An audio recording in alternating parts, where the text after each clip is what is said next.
Shalom teman-teman yang terkasih dalam Tuhan Yesus Kristus. Kembali lagi bersama saya di channel DM News. Saya ucapkan terima kasih yang sebanyak-banyaknya kepada teman-teman semua yang sudah dukung channel ini dengan cara like, komen, dan subscribe. Kiranya Tuhan Yesus senantiasa memberkati teman-teman semua, baik dalam pekerjaan, pelayanan, apapun yang teman-teman kerjakan, kiranya Tuhan Yesus senantiasa memberkati. Ya, bagi teman-teman yang baru bergabung di channel ini, mohon bantu untuk di like, komen, dan subscribe, dan juga di share ke teman-teman yang lain, agar melalui video-video di channel ini yang disajikan boleh memberkati mereka. Dan yang paling penting adalah kita sudah menjadi saluran berkat bagi mereka, dan tujuannya adalah kita boleh menjadi berkat, menjadi saksi Kristus dimanapun kita berada. Ya teman-teman, dalam video kali ini kita akan melihat artis terkenal di Indonesia. Mereka adalah Ria Ricis dan juga Cakra Khan. Dua orang artis ini tidak asing lagi bagi kita. Bahkan satu artis lagi, ketika mereka menyanyikan lagu rohani, dan mereka sangat senang menyanyikan lagu rohani, karena mereka merasa tenang, menyejukkan hati, bahkan ada damai sukacita dalam hidup mereka ketika mereka menyanyikan lagu rohani. Dan ada satu orang artis juga ketika mendengarkan lagu rohani dan menyanyikan, bahkan ia percaya kepada Kristus sebagai Tuhan dan Juru Selamatnya. Seperti apa video mereka? Tanpa berlama-lama lagi, mari kita sama-sama saksikan cuplikan video berikut ini. Tuhan Yesus memberkati.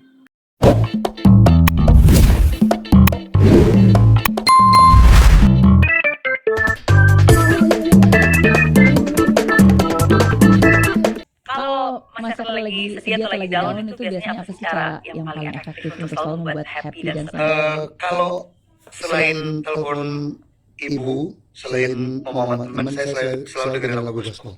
Oke, lagu gospel. Gospel. Oke. Jadi saya memang salah satu orang yang ya karena memang mood saya itu memang selalu saya selalu terinfluence dengan musik kan. Iya. Saya pagi-pagi saya dengar lagu gospel. Oke. Ada lagu favorit Ada nggak? saya kalau pagi saya dengerin lagu Yolanda Adams. Oke. Judulnya I'm Gonna Be Ready. Oke. Kalau udah siang, kalau lagi ini macet, Kirk Franklin for sure. Oh wow. Terus kalau pokoknya kalau kan memang teman-teman saya banyak juga yang Christian. Iya. Kita sering nongkrong bareng. Terus saya juga sering dibantu sama mereka masalah musik. Terus lebih karena untuk saya musik has no boundaries. Yes. Jadi saya sangat suka itu. Jadi dan saya sangat suka gospel, itu sangat uplifting. Iya. Jadi there's nothing wrong to listen to gospel song. Iya. Jadi makanya salah satu hal yang saya lakukan pertama ketika saya sedih, saya dengerin lagu gospel. Wow. Dan yang paling barusan sebelum saya sampai sini saya dengerin lagu Kirk Franklin yang I smile, even though it hurts, yeah, I smile. I know God is working, so I smile. Even though I've been here for a while, I smile. Wow. Apapun tetap tersenyum. Tersenyum. Because we know God is working for us. Yeah.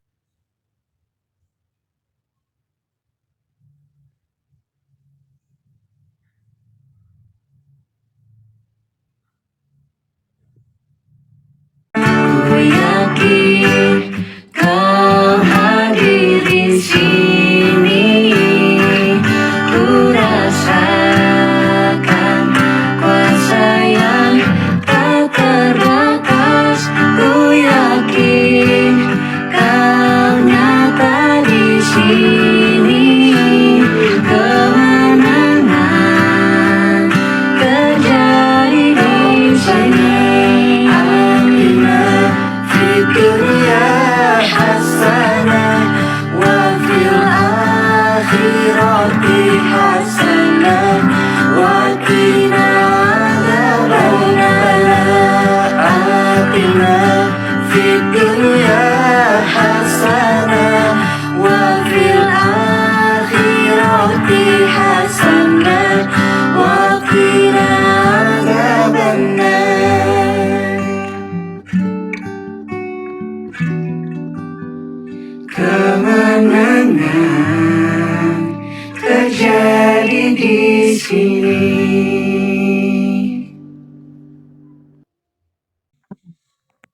lagi mereka beribadah,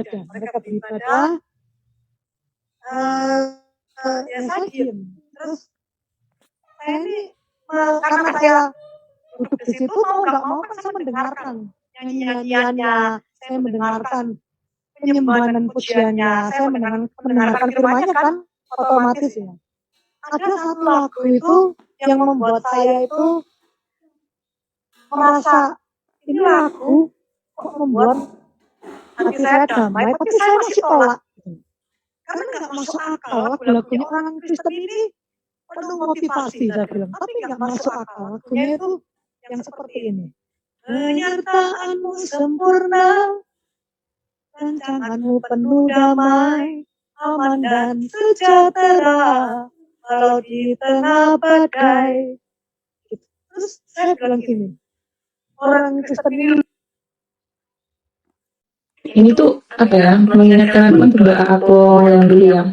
Sebelum aku dibaptis tuh aku jadi sempat ikut beberapa kali ibadah online, terus sempat tanya-tanya sana sini juga gimana ya kalau mau dibaptis tuh perlu apa ya gitu.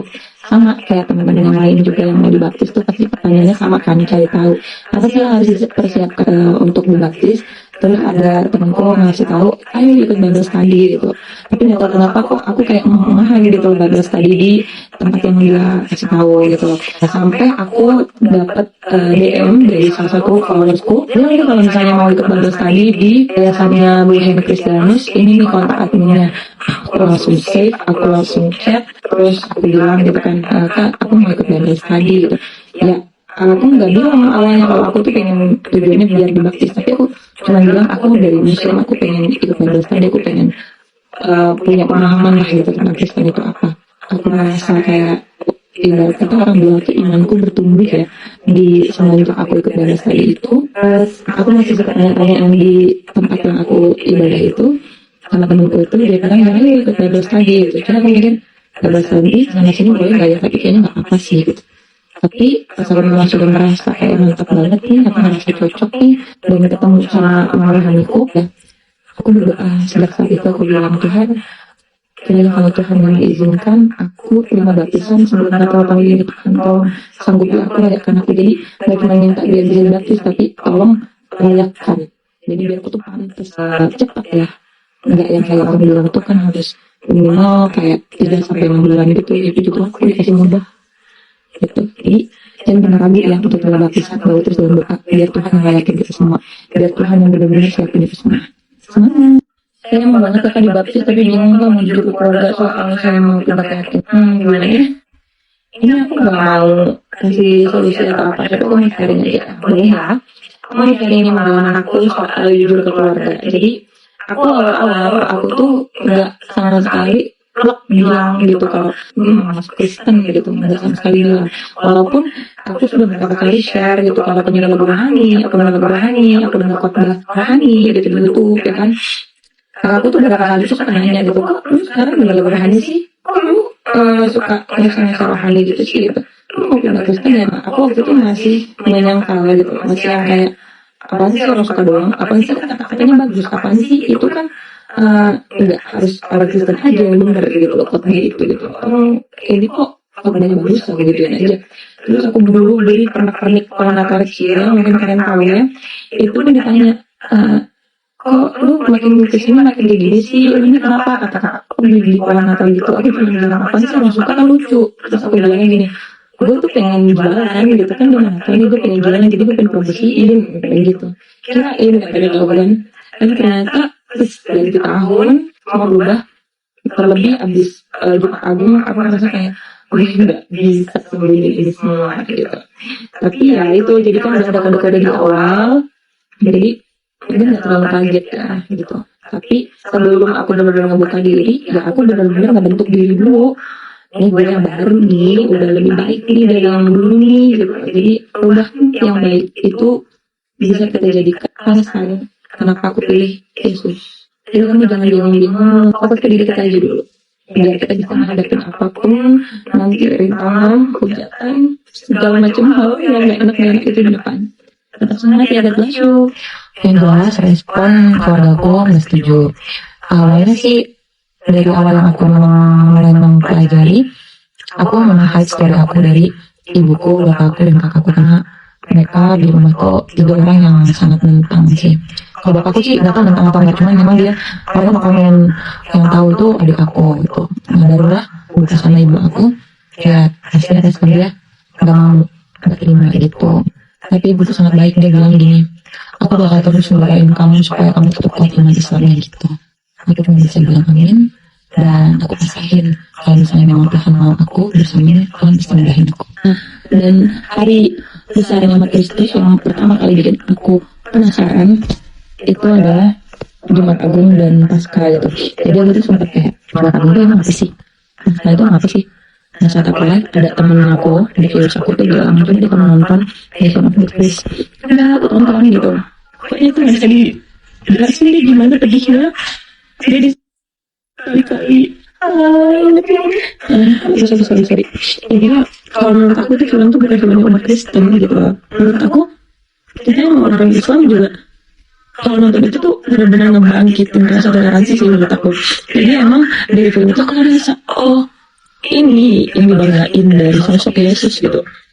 Oh ini yang buat mereka tuh mencintai Yesus gitu, mempercayai Yesus gitu.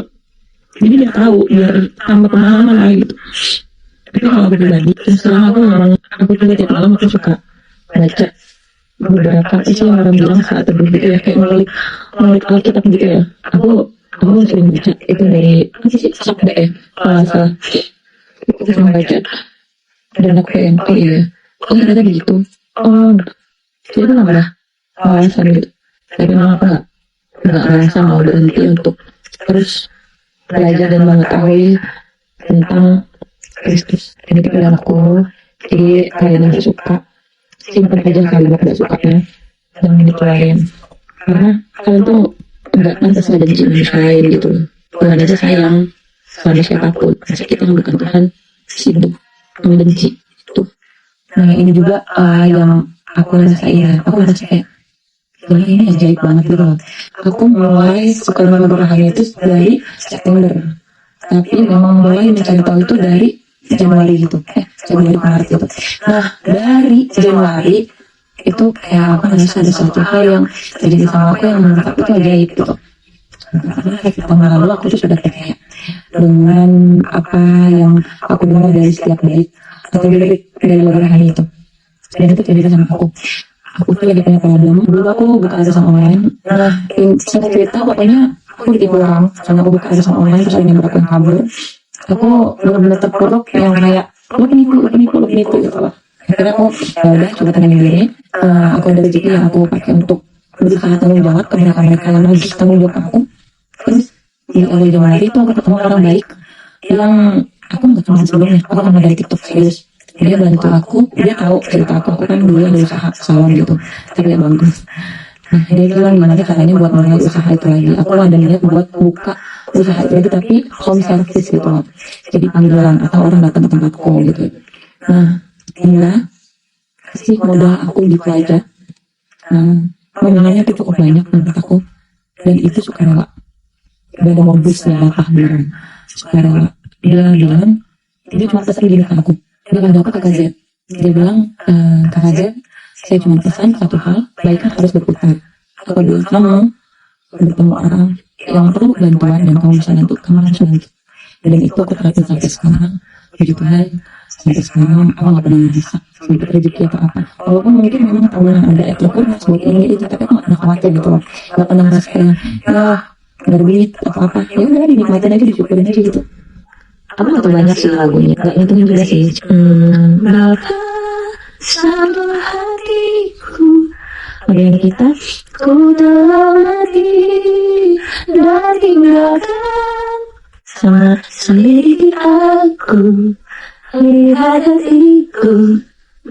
Terus Bapak setia. Kau tunjukkan kasih setiamu, ku bersyukur Bapa, hadiratmu memenuhiku, segenap hatiku menyembahmu Yesus, ku bersyukur padamu.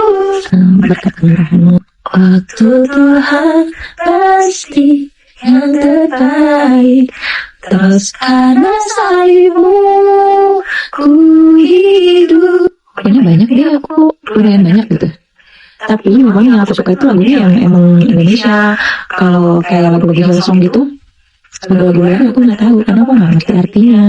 Jadi ya aku kurang mempelajarin. Gitu sih. Dikasih duit paling gede berapa sama orang yang lewat-lewat gitu? Gocengan, cobanan, Udah. Dapat sehari 300. dapat. Kalau apalagi kalau nyanyi lagu rohani. Iya, orang Kristen baik-baik bang, bener dah. Oh, lagu Kristen. Oh, jadi, nah lu tau dari mana kalau yang ini kayaknya orang-orang Kristen yang di bis gitu? Biasanya kelihatan. Karena pakai sekalung salib mungkin. Iya kan? Itu kelihatan banget ya, Iya, jadi tahu. kelihatan bang. Iya. Oh, jadi lagu Kristen. Iya, lagu rohani tuh pasti duit tuh lebih banyak daripada nyanyi lagu punk. Lagu punk pasti Iya, kalau lagu pang ya harus anak pang yang nonton ya. Jadi, ya kan? Kalau lagu gue nih gitu. Ada yang asik kalau nyanyi di depan anak bang. Sesama ini ya? Iya. Oh, lu dulu beneran ngamen. Iya, beneran. Dengan gaya masih gaya pang gitu. Iya, masih gaya punk. Lalu bang, pelajarin lagu rohaninya gimana? Oh iya bener. Lah kan dulu emak gue mualaf. Oh, jadi tahu lagu-lagunya. Pernah sekolah di rumah tulang.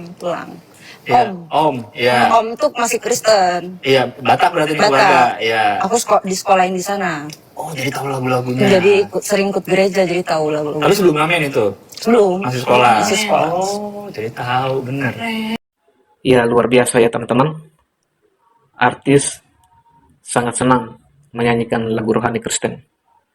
Mereka berkata bahwa itu sangat menyejukkan hati ketika ada pergumulan, ketika ada masalah, dan mereka menyanyikan lagu rohani, dan mereka mendapatkan kesejukan hati dan ketenangan dalam hidup mereka. Seperti video-video yang baru saja kita saksikan bersama. Bahkan ada satu orang artis tadi ya, artis TikTok, yang menyampaikan kesaksiannya pada saat ia mendengar dan menyanyikan lagu rohani. Di situ mendapatkan ketenangan yang luar biasa. Pada akhirnya ia percaya kepada Kristus sebagai Tuhan dan Juru Selamat dalam hidupnya. Ya teman-teman, ada satu renungan singkat yang saya mau bagikan kepada teman-teman semua. Bahwa kita manusia, ada saatnya hati terasa berat, pikiran penuh pergumulan, dan mulut seakan sulit mengucap doa. Namun ketika kita mulai menyanyikan lagu rohani, sesuatu yang berbeda terjadi. Hati yang gelisah menjadi tenang, jiwa yang lelah dikuatkan, air mata pun bisa berubah menjadi damai. Seperti artis tadi yang menyanyikan lagu rohani ya, mereka dikuatkan. Seperti dalam firman Tuhan, Mazmur 95 ayat 1. Marilah kita bersorak-sorai untuk Tuhan, bersorak-sorak bagi gunung, batu keselamatan kita. Nyanyian bukan sekedar musik, nyanyian adalah doa yang dinyanyikan. Saat kita menyanyi bagi Tuhan, kita sedang menyerahkan beban, mengakui kebesarannya, dan mempercayakan hidup sepenuhnya kepada Dia. Seperti dalam Kisah Para Rasul pasal 16 ayat 25, ketika Paulus di dalam penjara, mereka tidak merasa putus asa.